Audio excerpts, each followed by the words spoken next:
Alors, chose promise, chose due, nous sommes aujourd'hui, en continuant notre itinéraire du Centre d'action bénévole Gascon-Percé, à Pas-Beaumise. C'est pas par hasard qu'on se retrouve dans un sentier et je vous propose d'aller faire peut-être un petit voyage à l'intérieur de soi. Sur ce, restez avec nous.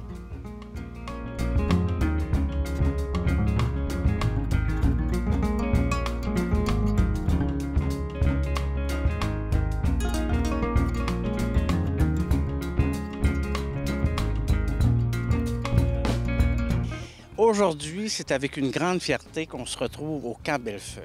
Ben oui, hein? Notre institution gaspésienne. Parce que ça fait 46 ans que ça existe, ça, là. C'est pas rien.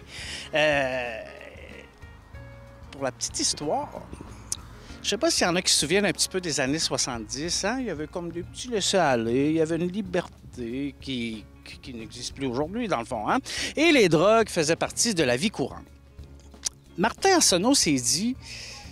Ça n'a pas de bon sens. Il faut qu'on trouve une façon de faire en sorte que nos jeunes dévient cette voie.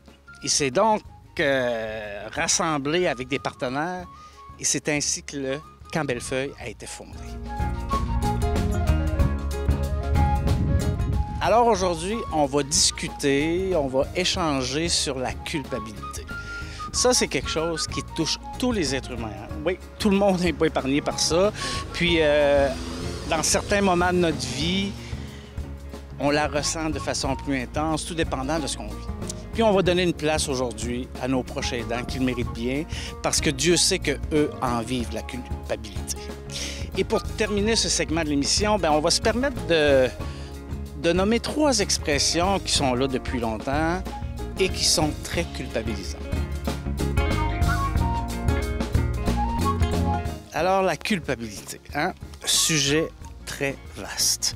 Je vais commencer, si vous permettez, par vous donner une petite définition. On dit que la culpabilité, c'est un sentiment de faute.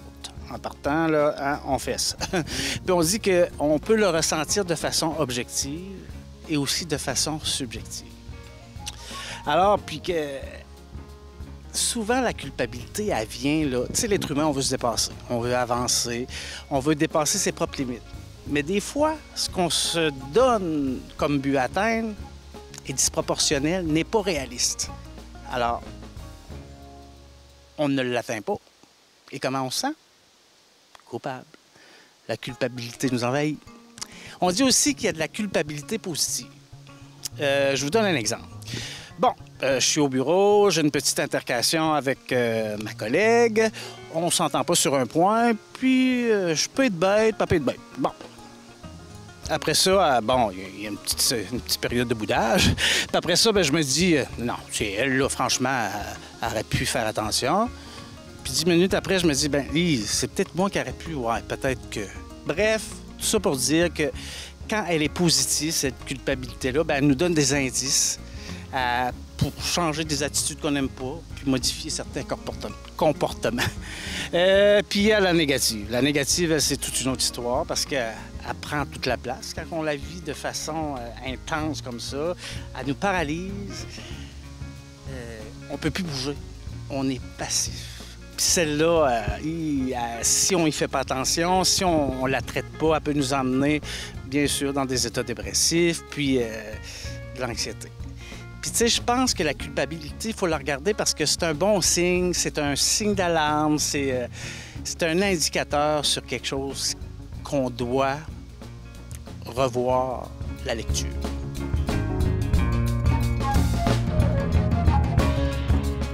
Alors, on commence officiellement notre entrée dans le sentier d'hébertisme du Camp Bellefeuille. Pourquoi on a choisi ce lieu? C'est parce qu'on se disait, quelle belle symbolique, dans le fond, pour illustrer la vie. Parce qu'une piste d'hébertisme, là, c'est des difficultés, c'est des étapes à franchir. Puis je trouvais que, finalement, c'est la vie. Alors, on me demande souvent d'où c'est que ça vient, la culpabilité. Je ne suis pas un expert à la matière, je tiens à le préciser, mais selon moi, parce que j'ai discuté avec mes amis, avec mes collègues, ça vient de notre éducation bien souvent. ça vient de nos valeurs personnelles. Hein. Des fois, parce qu'on a des valeurs, on y tient, puis des fois, bien, elles sont difficiles à atteindre, puis bon, on peut se sentir coupable. Les valeurs de la société aussi dans laquelle on vit. C'est sûr que la réalité au Québec n'est pas la même qu'exemple dans un pays en Afrique. Fait que bon, ça viendrait de tout ça, cette culpabilité. Puis, moi, je me souviens quand j'étais jeune au primaire, bien, c'est-à-dire dans mes années, ça fait pas longtemps, là, j'entendais la phrase « Ben, cher, on est né pour un petit pain. » Hein? Ça ralentit son homme, mettons.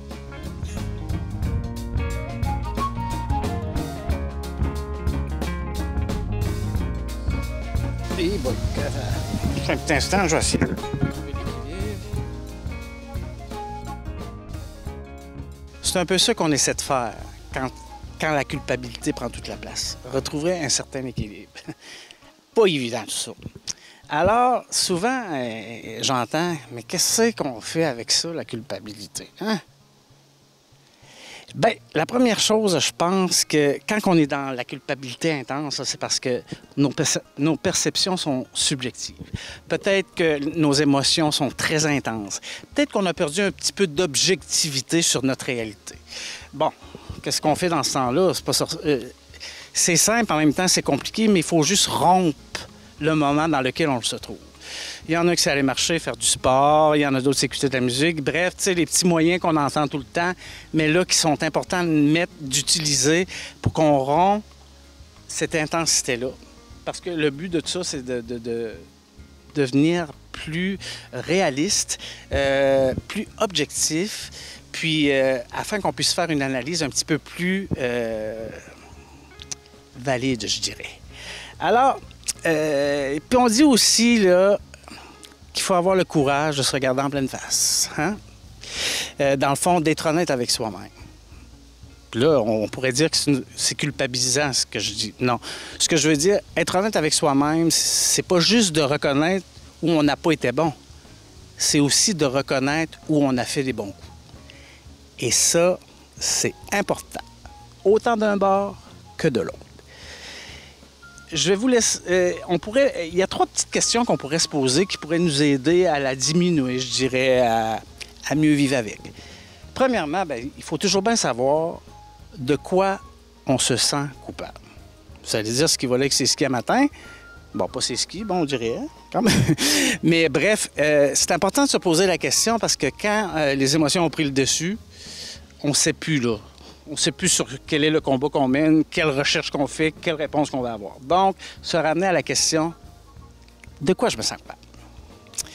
Ensuite, bien, pourquoi cette situation-là, je me sens coupable? Là, tu analyses, tu essaies de voir pourquoi. Puis, la 3e question, bien, qu'est-ce que je peux faire pour me sentir moins coupable? Mais ça, il faut le faire de façon réaliste parce qu'on se sent encore plus coupable.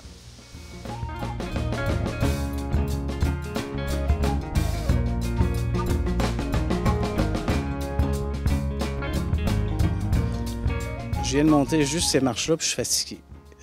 Imaginez le proche aidant, des fois, comment il peut se sentir fatigué, épuisé. Hein? Un proche aidant, ça vit beaucoup de culpabilité, on le sait, puis ça vit aussi beaucoup de petits deuils au quotidien. Hein? Tu sais, si la personne est malade, puis sa santé se dégénère de façon très rapide, bien, il doit s'adapter à tous les jours, faire des petits deuils. C'est pas évident tout ça, s'adapter à tout ça. Mais on sait que je vais me tenir droit pour être à la hauteur du proche aidant. Le proche aidant, lui, là, il a le sens de la mission, puis il a le sens du devoir. En lui, là, c'est incroyable. Moi, j'ai été surpris quand j'ai commencé à rencontrer des proches aidants, comment pour eux, ils voulaient arriver à donner le meilleur, même si ça va à l'encontre de leur propre santé. C'est quand même incroyable. Hein? Puis, un exemple là, de culpabilité qui revient souvent, où les gens se sentent très coupables, je vous donne un exemple. Il y a une dame qui me dit... Bon, la semaine passée, j'ai écouté 4 épisodes de District que j'avais enregistrés. J'étais bien. C'est bon, District, on s'entend, là. Elle m'a dit, à un moment donné, je me suis dit, ben là, qu'est-ce que tu fais ici? Ta mère est à l'hôpital. Va la voir. Hein? De l'extérieur, on sait qu'on doit se ressourcer, puis tu sais, la fameuse phrase « on doit faire attention à nous, se prioriser ». Parce que tu sais, le proche aidant, s'il ne fait pas attention à lui, bien, il ne pourra pas continuer d'aider. Fait que je pense, c'est rare que je vais dire des choses aussi affirmatives, vous devez faire attention à vous. Vous devez vous trouver des moments pour relâcher, pour vous faire plaisir. Parce que le bonheur, là, il est dans le soulagement.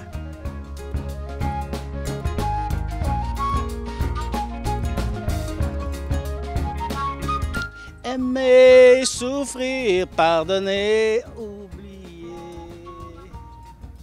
C'est beau dans un refrain de chanson. Mais dans la vie, nous le savons tous que c'est bien plus compliqué que ça.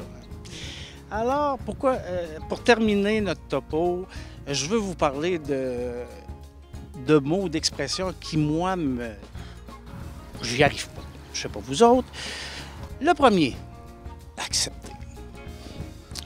Le deuxième, lui, il est difficile pour moi, pardonner. Je vous donne un exemple. J'étais en couple. La relation s'est terminée, de façon difficile. Et l'ex-conjoint arrive lors d'une discussion là, intense et me dit « Michel, je te pardonne. » Non, mais j'en revenais pas, là. Il dit « Je sais que t'es choqué, puis t'es encore en colère après moi, mais moi, je te pardonne. » Un petit peu plus, puis il y avait une auréole au-dessus de sa tête. Fait que voilà. Moi, je préfère, dans le fond, que l'accepter, le pardon.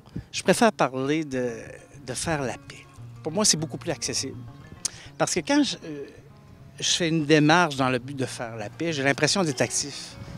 Puis c'est moi qui choisis de faire la paix. Donc, je suis plus dans un... Je contrôle mieux mon affaire, je dirais. Fait que si on pouvait remplacer pardonner, accepter par faire la paix, je pense que c'est garant d'un petit peu plus de succès. Puis pour terminer, et non la moindre, expression, moi, je cherche toujours à comprendre, à y arriver, là, c'est pas simple. C'est une expression moderne pour dire un petit peu ce qu'on vient de dire. C'est le fameux lâcher prise. Hein? Lâcher prise. Je ne sais pas si vous voyez sur votre fil Facebook, des fois, il y a des belles petites recettes toutes faites qui disent genre, 1, tu fais ça, 2, tu fais ça, 3, tu insistes là-dessus, et 4, tu es heureux. Mais on sait tous que ça ne marche pas comme ça. Hein? Fait que dans le fond, tu sais, puis le lâcher prise, il y a déjà c'est quelqu'un qui m'a donné cet exemple-là, mais je vais vous demander d'imaginer moi en pêcheur, OK? Je sais que c'est difficile, là. Vous ne me voyez pas souvent à la pêche. D'ailleurs, je ne suis jamais allé. Imaginez-moi au bout du quai avec ma canne. Bon, j'imagine que ça se tient comme ça, là. Puis que là, je pêche le bar rayé. Et là, j'attrape le bar rayé. Ça, de long, je ne sais pas quelle grosseur que c'est, mais admettons le plus gros de la gang, là. Et là, on me dit... Michel, lâche ta prise. Bien, lâcher prise, c'est lâcher des prises. Mais il y a des prises qui sont plus difficiles à laisser aller. Oui, on peut lâcher prise sur des choses, mais il y en a d'autres que c'est plus difficile. Tout ça pour dire qu'il faut prendre le temps de guérir ces choses. D'essayer, on parlait tantôt là, avec le sentier d'hébertisme, d'un petit parcours à l'intérieur de nous-mêmes. Bien, si on veut lâcher prise ou atteindre cette fameuse expression-là, je pense qu'il faut continuer de prendre soin de soi, puis de faire son possible.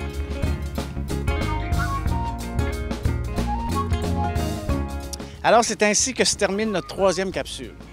J'espère que sincèrement vous avez apprécié parce que la culpabilité, on le sait, hein, c'est sans fin, sans limite. Si on a pu mettre un petit peu de nuance dans votre façon de percevoir la culpabilité, puis si les moyens qu'on vous a suggérés peuvent avoir un effet sur vous, nous sommes comblés. Alors, on continue notre itinéraire vers l'Est et la semaine prochaine, nous serons à Chandler. Pour un sujet assez quand même intéressant, délicat, c'est ma collègue Cindy, qui est chroniqueuse à l'émission, qui travaille auprès des personnes âgées, qui va nous parler d'un sujet. Moi, quand elle m'en a fait part, j'ai été touché. Le titre de la chronique, c'est « Ma maison ou ailleurs. Alors, merci beaucoup d'avoir été avec nous. Vous pouvez nous suivre sur les plateformes de TVCGA, à Télévague, sur les pages Facebook. Et bien sûr que si ça vous tente de partager, nous en serons fort heureux. Sur ce, bonne semaine tout le monde et on se retrouve à la semaine prochaine.